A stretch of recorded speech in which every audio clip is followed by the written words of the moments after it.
What is happening, everyone? Welcome back to another action-packed edition of CPA Review, the official podcast on Another71.com.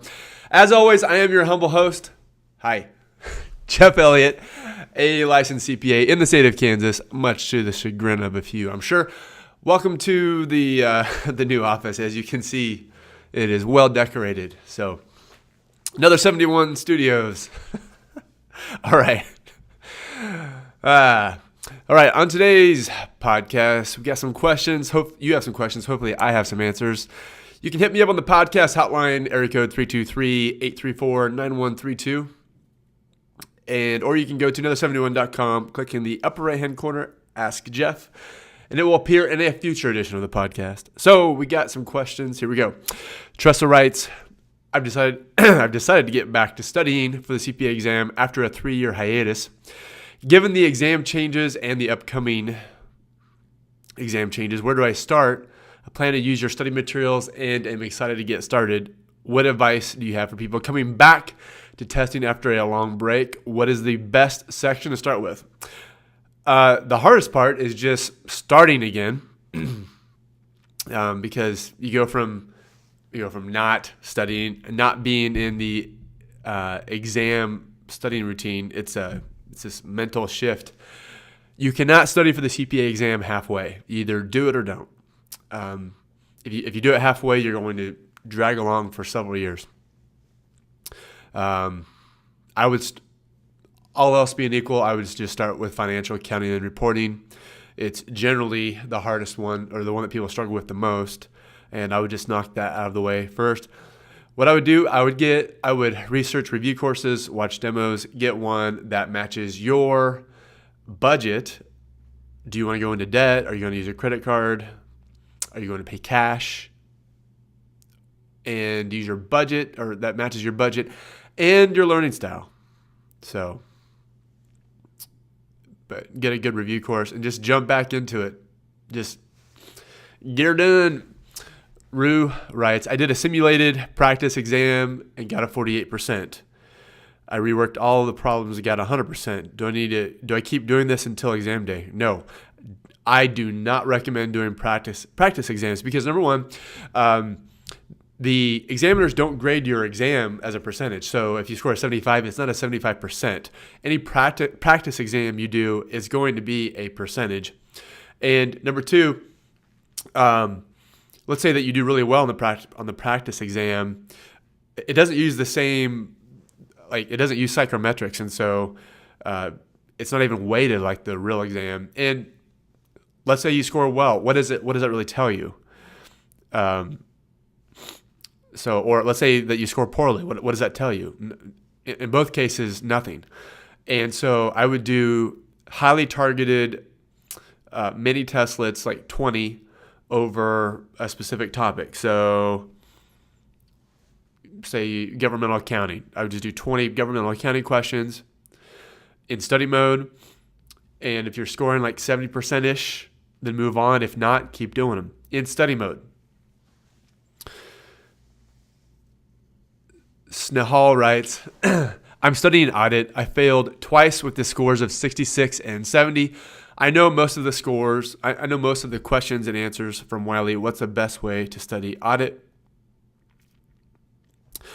With scores of 66 and 70, there is a significant conceptual hole in your study prep. So there's an area or two or three that you are weak in, and chances are you probably know it, and chances are you probably know what they are. So if you think to yourself, okay, what topic do I hope they ask me the least about on exam day?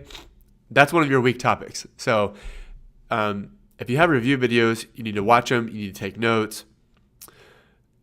But there's something going on there. A 66 to 70, you made significant strides from the 66 to 70. So what does a 70 mean? It means, hey, this person definitely has what it takes to pass, but there's a gap there. And, chances are you're weak in internal control. You don't understand the relationships between risk and and substantive procedures and stuff like that. So, I mean, auditing is pretty conceptual, and so there's some conceptual holes there. If I were you, I would, whatever review course you're using, start over, go through it from the beginning, and I just did this with my hands. I don't.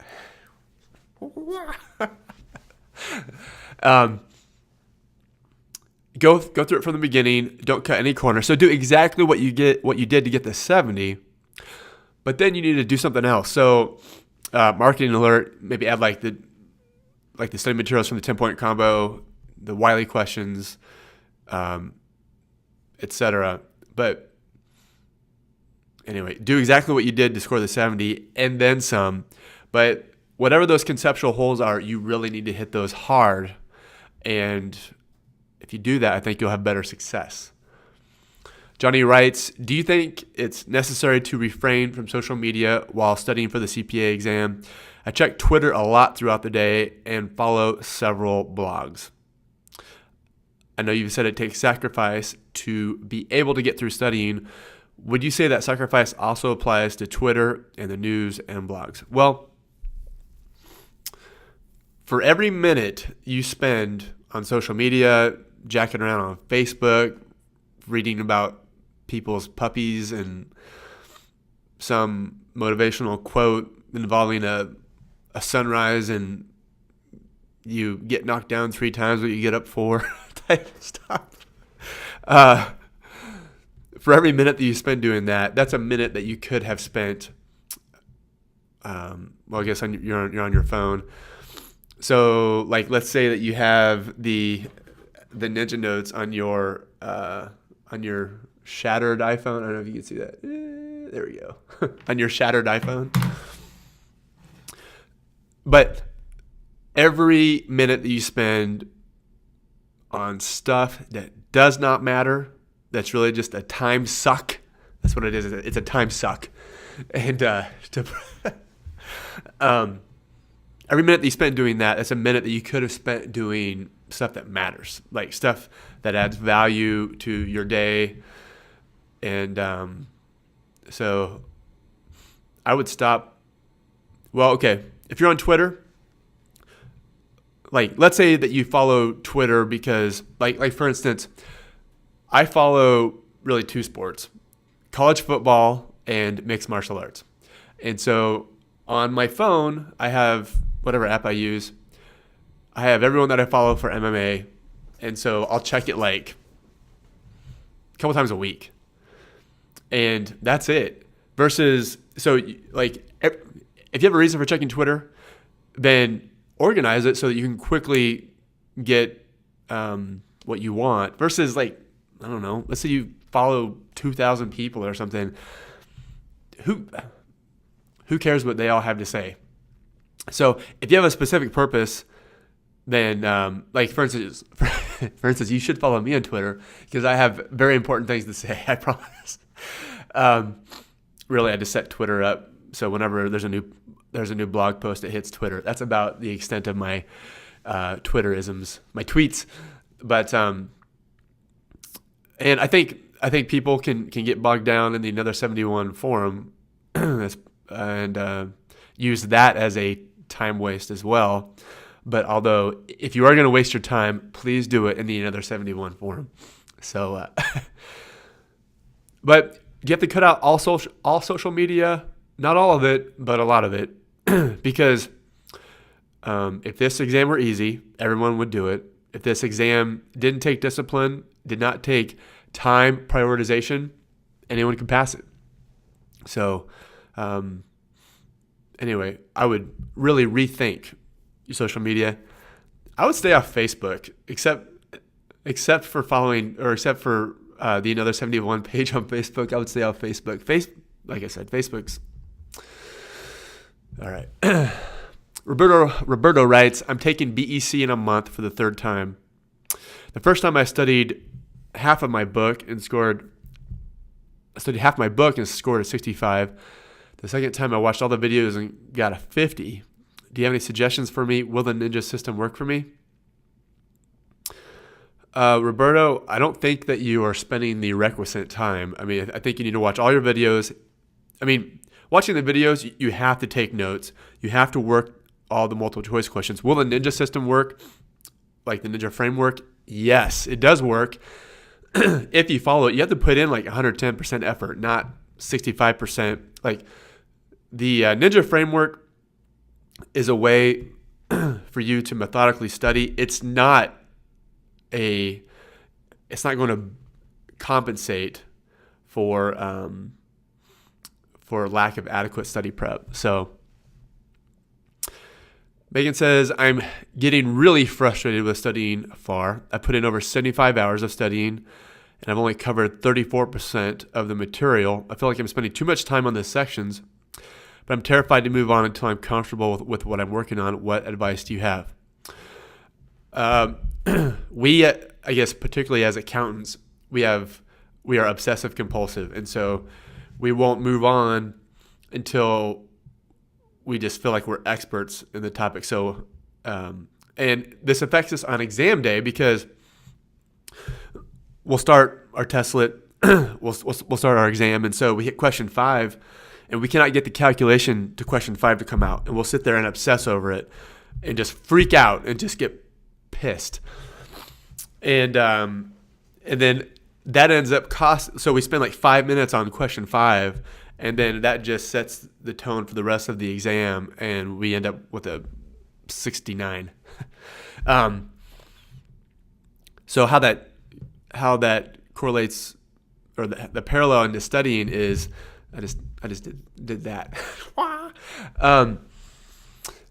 The parallel with studying is we can get bogged down in chapter 5 when we have 8 more chapters to go. And we feel like we have to be an expert over chapter 5, whereas we just really have to know the material reasonably well. Watch your videos, take notes, move on. And after you finish your video, after you've taken the notes, move on. Don't go back to that chapter except for your notes. And taking notes is active learning, so you're paying attention. Taking notes takes the instructor's legalese, accounting verbiage, and puts it into your own words. And then the most important thing to do is the multiple choice questions. And with each multiple choice question is four learning opportunities. One, why the question is correct, or why this answer is correct, why the other 3 are wrong, usually. And take notes over your questions too. But the long and short of it, you cannot get bogged down. You cannot have MCQ OCD. By the way, I coined that term, or I coined that phrase, MCQ OCD, so don't steal it. All you review providers who read my site and obsess over what I do. So the key is you just got to keep going, because everyone hates FAR. Everyone gets frustrated with it. You just got to keep trucking.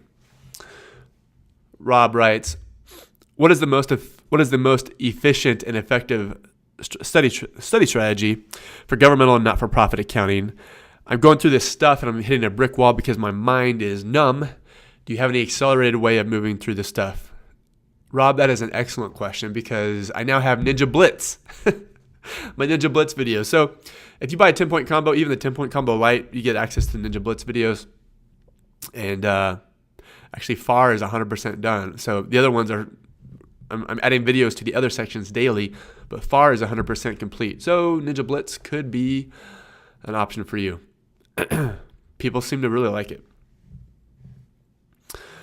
Jack writes, is there anything I can do if my prior employer won't sign off on my experience? Aren't they obligated to do so?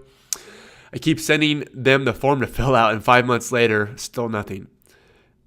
Jack, are they obligated to sign your stuff? I doubt it. I mean, I doubt that by law or statute. I doubt they're obligated. I'll tell you who does know is that's your state board of accountancy, and call the director and ask him. And I mean, maybe if you if you really ask nicely, maybe the director would call the employer. I doubt it.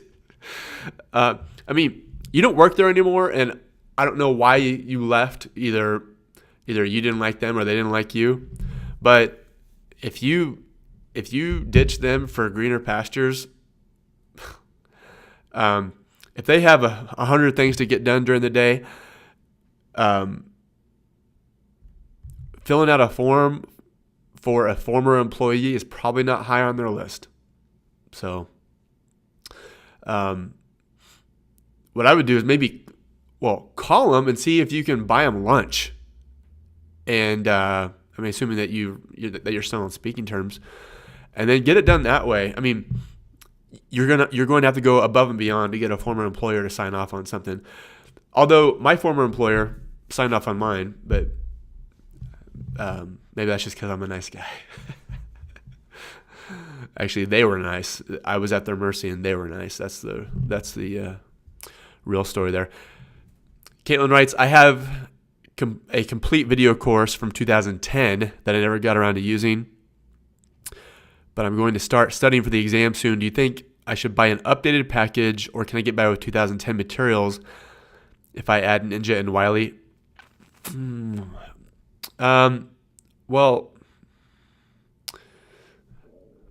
There's been some switch around. I think did the switch around happen like from BEC and Reg in 2010 or 2011? I can't remember. But definitely for auditing, I would get the updated materials, although the Ninja and Wiley will include the updated materials. The best practice is to use 2013 materials. I do see people on the forum using 2010, 2011. So it's up to you. It is a calculated risk. What are you risking? You are risking the cost of another NTS, which is not only monetary, but it's also your time. So that's the risk there. It's not like if you use 2010 materials and you fail it, it's not like they're going to kick you out of the CPA exam. That's not the risk. The risk is money and time. And so if you're going to do it, I would try using your 2010 materials for something like BEC or Reg. And then, of course, you mentioned supplementing with Ninja and Wiley, which are updated. That might be fine. But just my CYA answer is always get 2013. Always use updated materials. Sylvia writes in, I've recently taken the auditing exam. I felt like the first test was straightforward and the second was progressively harder. The third was much harder than the second. Is that a good sign? Do you know how the MCQs are graded? Well, there's two levels. There's medium and hard. And so if you started out at medium and then your second and third felt like they were...